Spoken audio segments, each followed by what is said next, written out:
ಪಡೆದುಕೊಂಡು ಆಮೇಲೆ ಹರಿಯನ್ನ ಕೊಲ್ಲಬೇಕು ಅಂತ ತಿಳ್ಕೊಂಡು ಎಲ್ಲ ಲೋಕವನ್ನ ಅಡ್ಡಾಡ್ತಾ ಇದ್ದಾನೆ. ಸಾಧು ಮಹಾತ್ಮರನ್ನ ಕೇಳಿದಾಗ ಆ ಸಾಧು ಮಹಾತ್ಮ ಮಾಯದಿಂದ ಆ ಹಿರಣ್ಯಕಶ್ಯಪನ ಶರೀರವನ್ನ ಒಳಗೆ ಪ್ರವೇಶ ಆಗಿಬಿಡ್ತಾನೆ. ಆಮೇಲೆ ನಾರದ ಮುನಿಗಳು ಬಂದು ಹಿರಣ್ಯಕಶ್ಯಪನ ಹೆಂಡತಿಗೆ ಹೇಳ್ತಾ ಇದ್ದಾನೆ, ನೀನು ಹರಿ ನಾರಾಯಣ ಅಂತ ತಿಳ್ಕೊಂಡು ಜಪವನ್ನ ಮಾಡು, ನಿನ್ನ ವಂಶ ಉದ್ಧಾರ ಆಗ್ತದೆ ಅಂತ ಹೇಳಿದಾಗ ಹಿರಣ್ಯಕಶ್ಯಪನ ಹೆಂಡತಿ ಹರಿಭಕ್ತರಾಗಿ ನಾರಾಯಣ ನಾರಾಯಣ ಅಂತ ಜಪವನ್ನ ಮಾಡ್ತಾ ಇದ್ದಾಳೆ. ಮಗ ದೊಡ್ಡವನಾದ ಬಳಿಕ ಗುರುಕುಲದಲ್ಲಿ ಕಳಿಸಿದಾಗೂ ಸಹಿತ ನಾರಾಯಣ ನಾರಾಯಣ ಅಂತಿರ್ತಾನೆ. ಆವಾಗ ಹಿರಣ್ಯಕಶ್ಯಪ ನಮ್ಮ ಮಗ ಏನು ಕಲಿತಾನ ನೋಡೋಣ ಅಂತ ತಿಳ್ಕೊಂಡು ನೋಡಿದಾಗ ಕರ್ಕೊಂಡು ಬಂದು ಕೇಳಿದಾಗ ಗುರುಗಳು ಏನು ಕಲಿಸಿದಪ್ಪ ಅಂದಾಗ ಅವಂತಾನ ನಾರಾಯಣ ನಾರಾಯಣ ಅಂತ ತಿಳ್ಕೊಂಡಿರ್ತಾನ. ಹಾಗೆ ಗರ್ಭದಲ್ಲಿ ಉಪದೇಶ ಆಗಿರ್ತದ. ಯಾರು ನಾರದ ಮುನಿಯ ಮಂತ್ರವನ್ನ ಹೇಳ್ತಾನ. ಅದಕ್ಕಾಗಿ ಅವಂತಾನ ಹರಿಯನ್ನ ನೆನೆಸಬೇಡಪ್ಪ, ಹರಿ ಇನ್ನ ಚಿಕ್ಕಪ್ಪನನ್ನ ಕೊಂದಿದ್ದಾನೆ, ಅವನು ನಮ್ಮ ಕುಲಕ್ಕೆ ಕಂಟಕ ವೈರಿ, ಆತನನ್ನ ನೆನೆಸಲಿಕ್ಕೆ ಹೋಗಬೇಡ. ನೆನೆಸೋದಾದ್ರ ನಾನು ತ್ರಿಲೋಕವನ್ನ ಆಳ್ತಾ ಇದ್ದೇನೆ, ಸಾಮ್ರಾಟನಾಗಿ ಹಿರಣ್ಯಕಶ್ಯಪ ಅಂತ ನೀನು ಜಪ ಮಾಡು, ಇದು ನಾನೇ ದೇವರು ಅಂತಿರ್ತಾನ.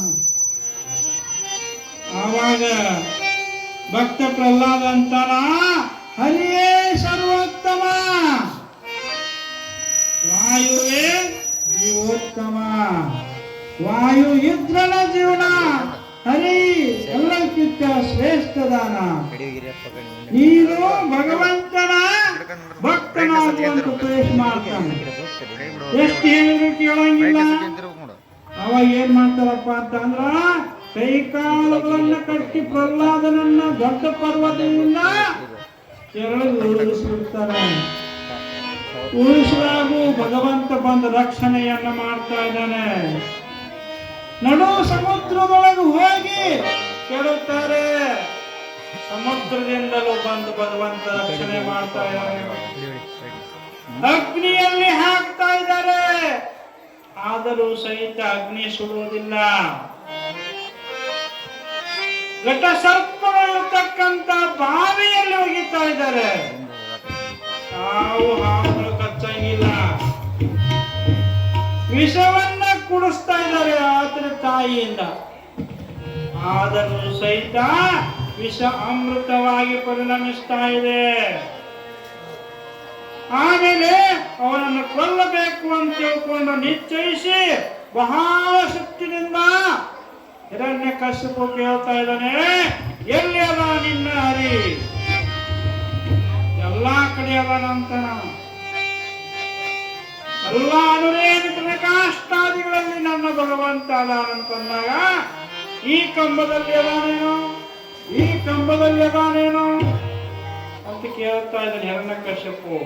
ಅಲ್ಲಿಯೂ ಅದಾನ ಅಂದಾಗ ಗದೆಯನ್ನು ತಗೊಂಡು ಆ ಒಂದು ಕಂಬಕ್ಕೆ ಹೊಡೆದಾಗ ಆ ಕಂಬದಿಂದ ಹರಿ ಎದ್ದು ಬರ್ತಾನೆ ನೋಡ್ರಿ. ಯಾವ ರೂಪದಿಂದ? ನಾರಸಿಂಹ ರೂಪದಿಂದ ಬರ್ತಾ ಇದ್ದಾನೆ. ಶರೀರ ಮನುಷ್ಯರ ಹಾಗೆ ಇರ್ತದ, ಮುಖ ಮಾತ್ರ ಸಿಂಹದ ಹಾಗೆ ಇರ್ತದ. ಅದಕ್ಕೆ ನಾರಸಿಂಹ ಅಂತಾರೆ. ನಾರ ಅಂದ್ರ ಮನುಷ್ಯ, ಸಿಂಹ ಅಂದ್ರ ಮುಖ, ಸಿಂಹದ ಮುಖ. ನಾರಸಿಂಹ ಅವತಾರದಿಂದ ಬಂದು ಇಬ್ಬರಿಗೆ ಯುದ್ಧ ಆಗ್ತದ. ಅದೇ ಸಮಯದೊಳಗ ಸೂರ್ಯ ಇನ್ನೂ ಅಷ್ಟಾಗಿರಂಗಿಲ್ಲ ಪೂರ. ಆಮೇಲೆ ಮನೆಯ ಒಳಗೂ ಅಲ್ಲ, ಹೊರಗೂ ಅಲ್ಲ, ಆಕಾಶದಲ್ಲೂ ಅಲ್ಲ. ಎಲ್ಲಿ ಹತ್ತಿರ್ತಾನ? ತನ್ನ ತೊಡೆ ಮೇಲೆ ಇಟ್ಟುಕೊಂಡಿರ್ತಾನ.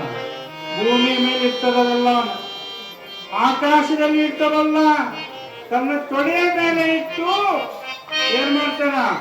ಪಂಜರಗಳಿಂದ ಆತನನ್ನ ಹಿಡಿದುಕೊಳ್ಳುತ್ತಾ ಇದ್ದಾನೆ. ಹಂಗ ಹಿರಣ್ಯಕಶ್ಯಪ ದೈತ್ಯನನ್ನ ಬಂದಂತ ಅವ್ರು ಯಾರಪ್ಪ ಅಂದ್ರ ನಾರಸಿಂಹನ ರೂಪದಲ್ಲಿ ಸಾಕ್ಷಾತ್ ಈ ಆದಿಶಕ್ತಿಯೇ, ಬೇರೆ ಅಲ್ಲ ನಂದೀಶ ಅಂತ ಹೇಳ್ತಾ ಇದ್ದಾನೆ ನೋಡಿ. ಇನ್ನು ಮುಂದೆ ವಾಮನ ಅವತಾರ. ಯಾಕಂದ್ರೆ ಈ ದಶ ಅವತಾರಗಳೆಲ್ಲ ದೇವಿಯ ಅವತಾರಗಳೇ, ಬೇರೆ ಅಲ್ಲ. ಪ್ರಹ್ಲಾದ ತನ್ನ ತರುವಾಯ ಯಾವಾಗ ತಂದೆಯಾದಂತ ಹಿರಣ್ಯಕಶ್ಯಪ ಸಾಯ್ತಾ ಇದ್ದಾನೆ, ಆವಾಗ ಪ್ರಹ್ಲಾದನು ತನ್ನ ತಂದೆಯ ತರುವಾಗಿ ಎಷ್ಟೋ ವರ್ಷಗಳ ಪರ್ಯಂತ ರಾಜ್ಯಭಾರವನ್ನ ಮಾಡ್ತಾ ಇದ್ದಾನೆ. ಆಮೇಲೆ ವಯಸ್ಸಾದ ಬಳಿಕ ತನ್ನ ಮೊಮ್ಮಗನಾದ ಬಲಿಚಕ್ರವರ್ತಿಗೆ ವಹಿಸಿಕೊಡ್ತಾ ಇದ್ದಾನೆ ರಾಜ್ಯಭಾರವನ್ನು. ಆವಾಗ ಬಲಿಚಕ್ರವರ್ತಿ ಬ್ರಹ್ಮನನ್ನ ಕುರಿತು ತಪಸ್ಸನ್ನ ಮಾಡಿ ವರವನ್ನ ಪಡಿತಾ ಇದ್ದಾನೆ. ಆವಾಗ ವರವನ್ನ ಪಡೆದು ಬಂದು ಶುಕ್ರಾಚಾರ್ಯನಿಗೆ ಹೇಳ್ತಾ ಇದ್ದಾನೆ. ದೈತ್ಯರ ಗುರು ಯಾರು? ಶುಕ್ರಾಚಾರ್ಯ. ಪ್ರಹ್ಲಾದನ ಮೊಮ್ಮಗ ಯಾರಪ್ಪ ಅಂದ್ರೆ ಬಲಿಚಕ್ರವರ್ತಿ. ಆವಾಗ ಬಲಿಚಕ್ರವರ್ತಿಯ ತ್ರಿಲೋಕದ ಆಧಿಪತ್ಯ ಇರಂಗಿಲ್ಲ. ದೈತ್ಯರ ಗುರುಗಳಾದಂತ ಶುಕ್ರಾಚಾರ್ಯನಿಗೆ ಹೇಳ್ತಾ ಇದ್ದಾನೆ, ನನ್ನ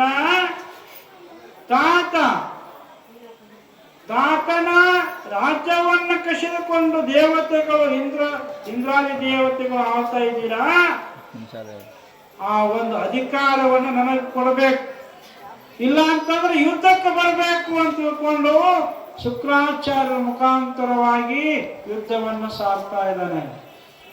ಅವ ಯುದ್ಧ ಆದ ಬಳಿಕ ಮತ್ತೆ ಸ್ವರ್ಗ ಮರ್ತ್ಯು ಪಾತಾಳ ಮೂರು ಲೋಕವನ್ನ ಯಾರು ಆಳ್ತಿರ್ತಾರ? ಬಲಿಚಕ್ರವರ್ತಿ ಆಳ್ತಾ ಇರ್ತಾನೆ. ಆವಾಗ ದೇವತೆಗಳಿಗೆ ಚಿಂತೆ ಬರ್ತಾ ಇದೆ. ಆವಾಗ ಕಶ್ಯಪನ ಹತ್ರ ಬಂದು ಇಬ್ಬರು ಗಂಡ ಹೆಂಡತಿ, ಅದಿತಿ, ದೈತ್ಯರ ತಾಯಿ ದಿತಿ, ದೇವತೆಗಳ ತಾಯಿ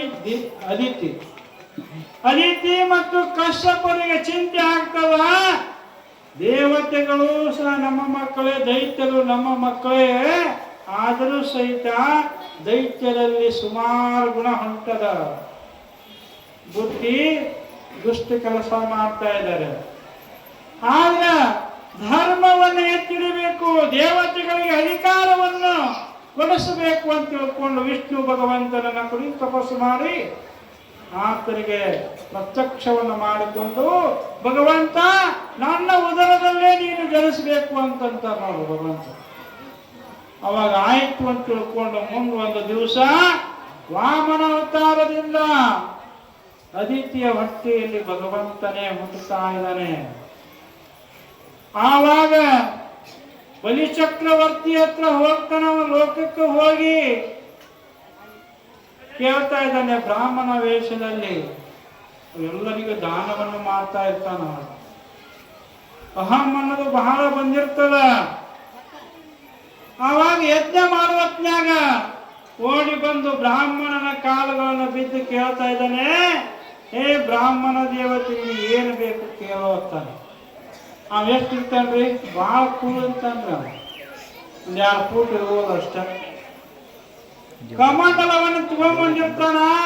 ನನಗೇನು ಬೇಡಪ್ಪ ಬಲಿ, ನನಗೆ ಬೇಕಾಗಿರೋದು ತಪಸ್ಸು ಮಾಡಲಿಕ್ಕೆ 3 ಪಾದ ಭೂಮಿಯನ್ನು ಕೊಡು. ಅವನಗತಾನ ಬಲಿಚಕ್ರವರ್ತಿ, ನಾನು ಸ್ವರ್ಗ ಮರ್ತ್ಯು ಪಾತಾಳದ ರಾಜ ಅದೇನೆ. ರಾಜನ ಹತ್ರ 3 ಪಾದ ಭೂಮಿ ಬೇಡೋದ? ಮಹಾತ್ಮರೇ, ನಿಮ್ಗೆ ಎಷ್ಟು ಬೇಕು ಕೇಳ್ಕೊಡ್ತೀನಿ. ನಾನು 3 ಲೋಕದ ರಾಜ. ಎಲ್ಲರೂ ಬೇಕಾದ ಒಯ್ತಾ ಇದ್ದಾರೆ. ಬಲಿಚಕ್ರವರ್ತಿ ಅಂದ್ರೆ ದಾನದಲ್ಲಿ ಬಹಳ ಪ್ರಸಿದ್ಧ ಕೀರ್ತಿಯನ್ನು ಪಡೆದಂತ. ನೀನು ನೋಡಿದ್ರೆ 2 ಫೂಟ್ 3 ಫೂಟ್ ಅಲ್ಲಿ ತಪಸ್ಸು ಮಾಡಾಕ ಇಷ್ಟೇ ಭೂಮಿ ಬೇಡಾಕತ್ತಲ್ಲೋ, ಇದು ಮರ್ಯಾದೆನ? ಅವ ಶುಕ್ರಾಚಾರ್ಯ ಅಂತಾರ, ಅವ್ರು ತ್ರಿಕಾಲ ಜ್ಞಾನಿಗಳು ಇರ್ತಾರ. ಅವ್ರಿಗೆ ಗೊತ್ತಾಗತ್ತ ಈ ಕುಳ್ಳ ವಾಮನ ಅವತಾರದಿಂದ ಬಂದಾನಲ್ಲ, ಇವ ಸಾಮಾನ್ಯ ಮನುಷ್ಯ ಅಲ್ಲ, ಇವ ಭಗವಂತನ ಅವತಾರದನ. ಏ ಬಲಿ, ನೀನು ಕೊಡಾಕ್ ಹೋಗ್ಬೇಡ 3 ಪಾದ ಭೂಮಿಯನ್ನ. ಕೊಟ್ಟಿ ಅಂದ್ರ ನಿಮ್ಗೆ ಉಳಿಗಾಲಿಲ್ಲ. ಯಾಕೆ ದೈತ್ಯರುಗಳು ದೈತ್ಯರ ಹಿತವನ್ನ ಬಯಸ್ಬೇಕಲ್ಲ. ಆವಂತ ಸಾಕ್ಷಾತ್ ಭಗವಂತನೇ ಆಗಿದ್ರೆ ನನ್ನ ಜನ್ಮ ಸಾರ್ಥಕ ಆಯ್ತು. ಏನೇ ಆಗ ಕೊಡ್ತೀನಂದ ಕಮಂಡಲ ತಗೊಂಬಂದ. ಈಗ ನೀರು ಹಾಕ್ಬೇಕಂತೇಳಿ ಮಾಡಿದ್ದ. ಅದು ಚಹಾ ಹಾಕಿ ಕಿತ್ಬೇಕಂತಲ್ಲ, ಅದ್ರೊಳಗೆ ಅನುರೂಪದಿಂದ ಹೋಗಿ ಒಂದು ಕೀಡೆ ಆಗಿ ಕುತ್ಕೊಂಡ. ಹೊರಕಾಯಿ ಪ್ರವೇಶಿಸಿದ್ದಿ ಅಷ್ಟಮಹಾಸಿದ್ಧಿಗಳು ಅವರಲ್ಲಿ ಕುಂತಾಗ ವಾಮನಿಗೆ ಗೊತ್ತಾಯ್ತು ಇದು ಶುಕ್ರಾಚಾರ್ಯನ ಕೆಲಸದ. ಒಂದು ಕಡ್ಡಿ ತೊಗೊಂಬಂದು ಚುಚ್ಚಿಬಿಟ್ರು. ಅವ ಕುಂತಿದ್ನಲ್ಲ ಅವನ ಕಣ್ಣು ಅದು ಹೋಗೇ ಬಿಡ್ತು ಕುರುಡಾದವ ಶುಕ್ರಾಚಾರ್ಯ ದೇವತೆ. ಆಮೇಲೆ ಬಲಿಚಕ್ರವರ್ತಿ ನೀರು ಬಿಟ್ಟ. 3 ಪಾದ ನಾವು ಕೊಟ್ಟಿದ್ದೇನೆ, ನೀವು ತಗೋಬಹುದಂತೆ. ಆಮೇಲೆ ಬಾ ಅಂತ ಅಂದ ಹೊರಗೆ. ಮತ್ತೆ ಭೂಲೋಕ ಮತ್ತು ಪಾತಾಳಲೋಕ, ಸ್ವರ್ಗಲೋಕ 3 ಲೋಕ ಅಧಿಪತಿ ಇದ್ದ. ಆವಾಗ ಕುಳ್ಳ ಇದ್ದಂತ ವಾಮನ ಶರೀರ ಬೆಳಕತ್ತಿ ನೋಡಿ. ನೀರು ಪರ್ವತದಷ್ಟು ಶರೀರ ಬೆಳೀತು. 1 ಪಾದ ಎಲ್ಲಾ ಭೂಮಂಡಲ ಆವರಿಸಿದಂತು. ಇನ್ನೊಂದು ಪಾದ ಸ್ವರ್ಗಕ್ಕೆ ಆವರಿಸುವಂತು. ಮತ್ತ ಆಮೇಲೆ 3 ಪಾದ ಬೆಳಿದ್ದಲ್ಲ, ಇನ್ನೊಂದು ಪಾದ ಎಲ್ಲಿರ್ಲಿ? ಬಲಿ ಚಕ್ರವರ್ತಿ ಹೇಳಿ ಎಲ್ಲಿರ್ಲಿ? ಆವಂದ ಭಗವಂತ, ನೀನು ಭಗವಂತನೇ ಅಲ್ಲಪ್ಪ, ನಿನ್ನ ಪಾದ ತಂದು ನನ್ನ ತಲೆ ಮೇಲೆ ಇಟ್ಟುಬಿಡು ಅನ್ನ. ಆವಾಗ ಅವನ ತಲೆ ಮೇಲಿಟ್ಟು ಪೂರ ಪಾತಾಳಕ್ಕೆ ಕಳಿಸಿಬಿಡ್ತೀನಿ ನಾನು ಭಗವಂತ. ಹೀಗಾಗಿ ಸ್ವರ್ಗಲೋಕವನ್ನು ಬಾಳ ಚಟನ ಏನು ಚಟ ಏನು ಚಟ ಏನು ಚಟ ಏನು ಚಟನ ಈಗಿನೋರು ಮಾಡುತ್ತಾರ ಬಾಳ ಚಟನ ಏನು ಚಟ ಏನು ಚಟನ ಈಗಿನೋರು ಮಾಡುತ್ತಾರ ಬಾಳ ಚಟನ.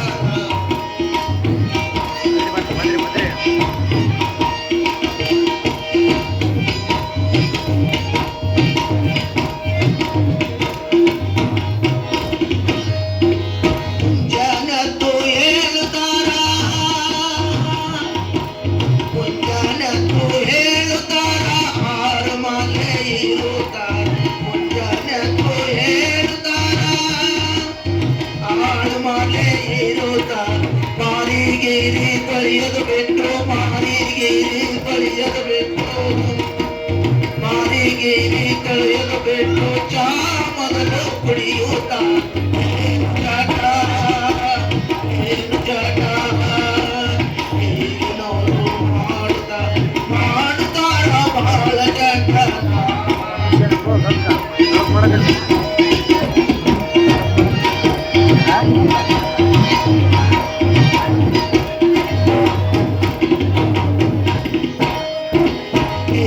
ಪುರಾಣಕ್ಕೆ ಬಂದಿರ್ತಾರ, ಪುರಾಣದಿಂದ ಕುಳಿತಿರ್ತಾರ. ಕೀರ್ತನ ಪುರಾಣಕ್ಕೆ ಬಂದಿರ್ತಾರ, ಪುರಾಣದಿಂದ ಕುಳಿತಿರ್ತಾರ. ಪುರಾಣ ಕೀರ್ತನ ಕೇಳದು ಬಿಟ್ಟು ಪುರಾಣ ಕೀರ್ತನ ಕೇಳದು ಬಿಟ್ಟು ಪುರಾಣ ಕೀರ್ತನ ಕೇಳದು ಬಿಟ್ಟು ಮನೆಯನ ಸುದ್ದಿ ಮಾತಾಡ್ತಾರ. ಏನು ಚಟ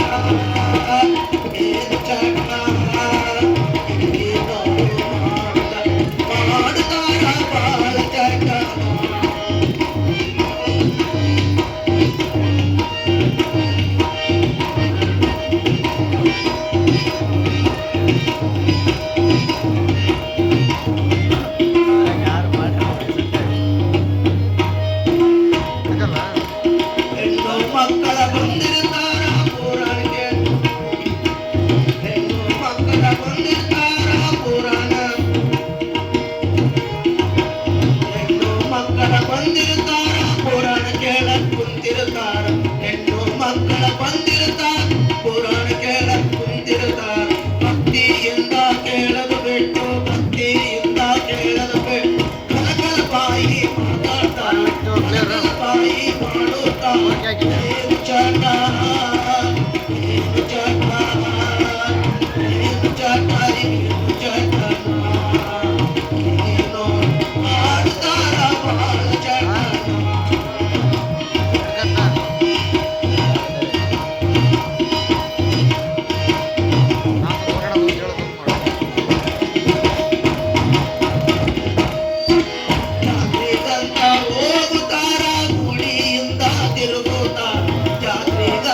ನೋಡುತ್ತಾರೆ ದೇವರ ನಾಮೆ ಮಾಡೋದು ಬಿಟ್ಟು ಸಿನಿಮಾ ನಾಟಕ ನೋಡುತ್ತಾರೆ ಏನು ಚಟ ಏನು ಚಟ ಏನು ಚಟ ಏನು ಚಟನ ಏನು ಮಾಡ್ತಾರ ಬಾಳ ಚಟನ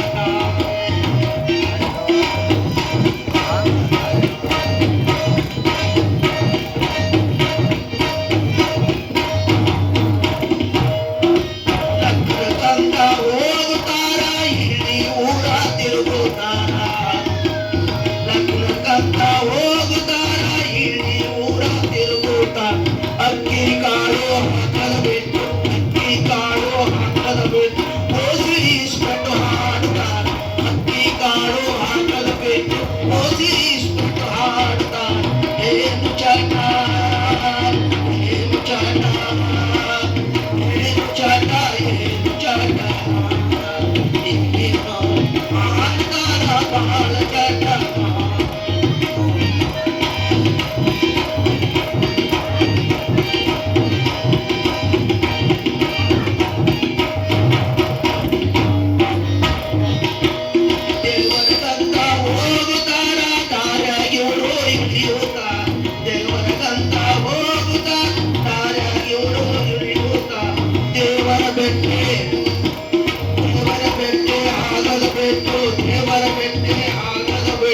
ಸರಾಯ್ಗೆ ಬೆಟ್ಟಿ ಆಗುತ್ತಾರ ಏನು ಚಟ ಏನು ಚಟ ಈಗಿನ ಮಾಡ್ತಾರ ಬಾಳ ಚಟನ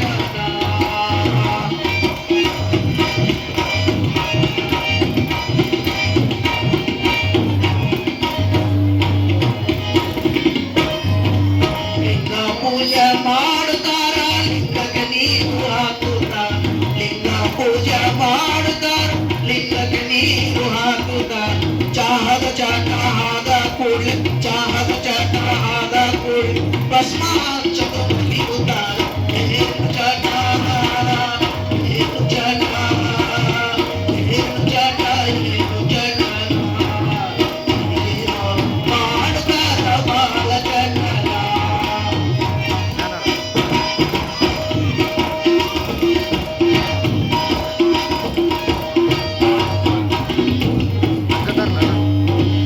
ದೇವರ ಜಾತ್ರೆ ಮಾಡುತ್ತಾರ ಊರಗ ತೇರು ಎಳೆಯುತ್ತಾರ ದೇವರ ಜಾತ್ರೆ ಮಾಡುತ್ತಾರ ಊರಗ ತೇರು ಎಳೆಯುತ್ತಾರ ದೇವರಿಗೆ ಹುಟ್ಟಿಸಿ ಒಗೆಯದು ಬಿಟ್ಟು ದೇವರಿಗೆ ಹುಟ್ಟಿಸಿ ಒಗೆಯದು ಬಿಟ್ಟು ಹೆಣ್ಣು ಮಕ್ಕಳಿಗೆ ಒಗೆಯುತ್ತಾರ ಏನು ಚಟ ಏನು ಚಟ ಈಗಿನವರು ಮಾಡ್ತಾರ ಬಹಳ ಚಟ ಮಾಡ್ತಾರ ಬಹಳ ಚಟ ಮಾಡ್ತಾರ ಬಹಳ ಚಟ ಈ ರೀತಿ ತೋರಣದಿನ್ನಿಯ ಭಕ್ತರು ಇತರ ಚಟ ಮಾಡುವುದಿಲ್ಲ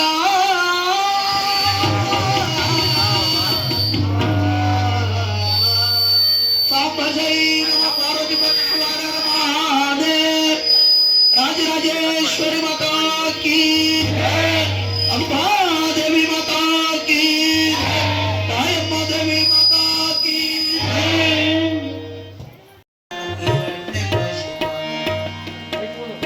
ಹಲೋ ಹಲೋ ಹರಿಯ ನೆನೆದರ ಎಂದು ಮಗನನು ತೋರುಳ ದೈತ್ಯನು ಹಿರಣ್ಯಕಶಿಪ ಪರಿ ಪರಿಯ ಬಾಧೆಯಲ್ಲಿ ಬಾಧಿಸುತ್ತ ಇರಲಿ ಕಂಪದೋಳು ಹರಿಯ ನರ ಹರಿಯಾಗಿ ಹೊರಟ ಪಾರ್ವತಿಯು ಕೇಳೆಂದ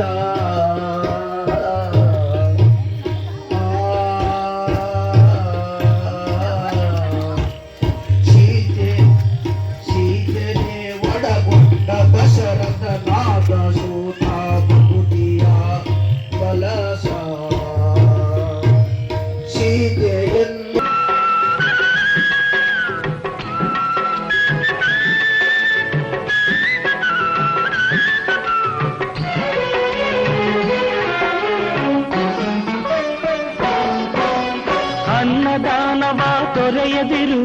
ನಾನು ನನ್ನದು ಎನ್ನದಿರು. ಅನ್ನದಾನವ ತೊರೆಯದಿರು, ನಾನು ನನ್ನದು ಎನ್ನದಿರು. ಉನ್ನತಿ ಸಾಧಿಸಿ ಹಗಲಿರುಳು, ಉನ್ನತಿ ಸಾಧಿಸಿ ಹಗಲಿರುಳು. ದೀನನಾಥನ ಮರೆಯದಿರು. ಶಿವ ಶಿವ ಎಂದರೆ ಭಯವಿಲ್ಲ, ನಾಮಕ್ಕೆ ಸಾಟಿ ಬೇರಿಲ್ಲ. ಶಿವನಾಮಕ್ಕೆ ಸಾಟಿ ಬೇರಿಲ್ಲ.